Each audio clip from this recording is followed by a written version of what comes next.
demokrasi sebagai sistem yang mengatur kehidupan sosial politik kita. Karena itu prasyarat demokrasi adalah kemerdekaan berpendapat, bersuara, termasuk juga kemerdekaan pers. Sehingga tugas kita semua untuk menjaga kemerdekaan pers dan kebebasan masyarakat untuk menyampaikan aspirasi dan pendapatnya. Karena demokrasi yang berkualitas mensyaratkan munculnya partisipasi masyarakat. Partisipasi dalam bentuk apapun, baik usulan, pendapat. Sehingga tugas kita, pemerintah juga harus menjaga itu semua. Karena itu fundament paling penting dari demokrasi itu sendiri. Demos kratos kedaulatan rakyat ini adalah bagaimana suara rakyat, aspirasi rakyat, kemerdekaan rakyat untuk menyampaikan pikiran dan gagasannya bisa dilindungi oleh negara. Begitu Mas Tujuan. Oke, baik Mas Muni.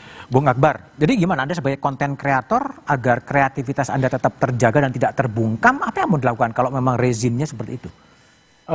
Kita telah melewati tahapan atau fase berbangsa yang sangat berwarna. Orde lama, orde baru, orde reformasi, dan orde kegagalan reformasi ini seharusnya mengajarkan kita banyak hal. Bahwa cara berpikir seperti ini harusnya sudah dihentikan. Yang celakanya adalah ternyata usulan ini datang dari mereka yang bernama wakil rakyat, dipilih, ya kan, menjadi seorang yang mewakili mereka, tapi mengajukan sebuah usulan undang-undang yang mengatur kita semua dengan cara berpaling ke belakang seperti ini. Maka satu-satunya yang saya bisa katakan bahwa pertama, ini harus ditolak, bahwa harus ada perubahan menyesuaikan dengan zaman, oke, tapi tidak bagian yang krusial seperti ini. Sebagai konten kreator, justru saya berharap sebenarnya, dan itu saya yakin dipikirkan juga oleh banyak konten kreator lainnya, pikiran-pikiran yang sama, saya sudah mengambil peran loh. Kenapa kemudian Anda mau membatasi saya dengan aturan-aturan yang harusnya sudah tidak ada?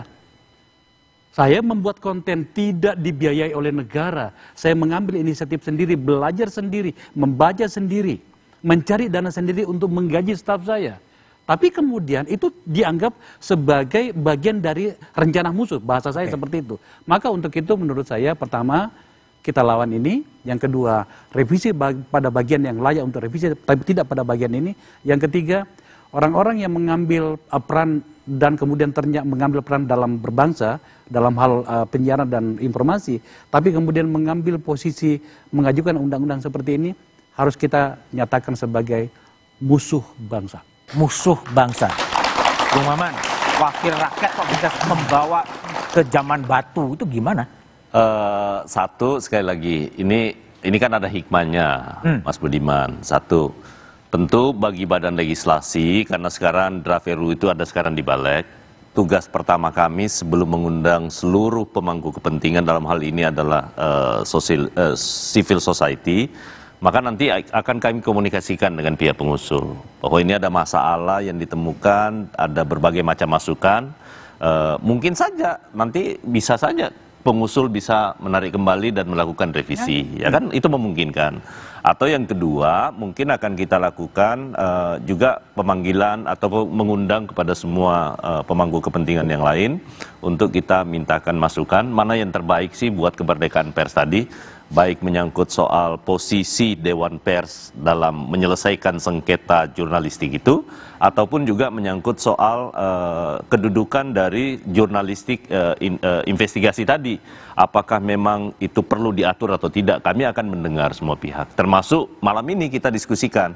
Tadi pemerintah juga sudah menyatakan sikap bahwa mereka akan mengeluarkan sikap secara resmi kalau ini menjadi usul inisiatif. Tapi apakah akan menjadi usul inisiatif? Nggak ada jaminan. Nggak ada jaminan juga? Nggak ada jaminan. Karena kan kami ada 9 fraksi. Nah karena itu sekali lagi undang-undang pers, pengalaman yang kami lakukan yang terkait dengan pers, saya mau ulang sekali lagi. Dulu di Undang-Undang Ciptaker, karena seluruh masyarakat pers bersatu, akhirnya klaster yang menyangkut pers hilang, ya kan? Mudah-mudahan saja ini menjadi semua didengar oleh semua kekuatan politik di Republik ini. Oke, baik. Erik, Anda meskipun sebagai Ketua IJTI juga sebagai wartawan, apakah revisi Undang-Undang Penyiaran dan kemudian juga terkait dengan revisi Undang-Undang Mahkamah Konstitusi kalau dalam bacaan Anda? Jadi gini, Revisi undang-undang penyiaran itu, konteksnya itu memang harus dilakukan, betul. Harus dilakukan. Harus dilakukan. Tapi tidak seperti ini juga. Oke, jadi buat kami pasal-pasal tersebut itu seperti dibunyikannya lonceng kematian demokrasi. Maka harus dihentikan. Untungnya sudah keluar, sehingga bisa segera kita hentikan. Jangan sampai kemudian betul-betul disahkan, artinya memang kita betul-betul mundur ke belakang dan demokrasi hilang. Artinya negara ini akan berjalan ke arah yang tidak sesuai dengan yang kita harapkan bersama. Begitu. Jadi mari kita bersama-sama. Jadi terima kasih atas komitmennya kepada Pak Menteri juga, kepada Pak Aman juga, supaya bahwa ini memang jalannya masih panjang. Jadi kalau misalnya memang ada penumpang-penumpang gelap juga, ya diharapkan juga kemudian kita tidak... Anda membaca ada penumpang gelap? Saya membaca ada penumpang gelap. Kenapa? Siapa yang paling berkepentingan? Nah gini, saya tidak tahu siapa yang berkepentingan, tapi dalam narasinya itu memang menunjukkan ada kepentingan gelap, ada penumpang gelap. Kenapa? Karena pasal-pasal ini di luar nalar. Penumpang gelap untuk apa? Untuk tentu karena mereka terganggu oleh kerja-kerja jurnalis. Oke. Saya yakin itu. Padahal jurnalis itu adalah tulang punggung dari demokrasi itu sendiri. Itu. Makanya kita memang harus kami tolak pasti, dan kita juga bersama-sama mari kita gaungkan untuk melawan upaya-upaya yang terus untuk mengganggu kemerdekaan pers di Indonesia ini. Oke, Triagung, Dewan Pers, apa yang mau dilakukan oleh Dewan Pers untuk mengawal agar RUU penyiaran ini tetap senafas dengan kemerdekaan pers itu? Iya, pertama-tama bahwa kemudian Dewan Pers bersama dengan konstituennya, masyarakat pers Indonesia kemudian terus menyuarakan hal ini. Perubahan boleh dilakukan, tetapi tentu saja tidak harus kemudian mengganggu apa yang disebut dengan kemerdekaan pers. Konstitusi menjamin tentang kemerdekaan pers, kemerdekaan berekspresi, kemerdekaan menyampaikan pendapat, dan kalau kemudian pers, Mas Budiman, bersuara keras, termasuk melakukan investigasi yang eksklusif, itu bukan karena pers itu ingin menggulingkan penguasa atau siapapun yang berkuasa, tetapi karena kecintaan pers kepada bangsa ini, karena pers itu bertanggung jawab pada publik, dan juga sebenarnya mesti dibaca kecintaan pers juga kepada penguasa, pada pemerintah, pada wakil rakyat, dengan cara melakukan investigasi yang eksklusif, yang kemudian membuka tabir banyak hal, itu adalah sekaligus mengingatkan supaya jangan sampai bangsa ini kembali terpuruk, kemudian politisi, para penguasa ini juga kembali terpuruk dalam jeratan korupsi, dalam jeratan penyimpangan dan sebagainya. Ini adalah bagian dari kecintaan masyarakat pers kepada bangsa ini, kecintaan masyarakat pers kepada publiknya, dan kecintaan pers sebenarnya pada siapapun yang berkuasa, siapapun yang memerintah di negeri ini.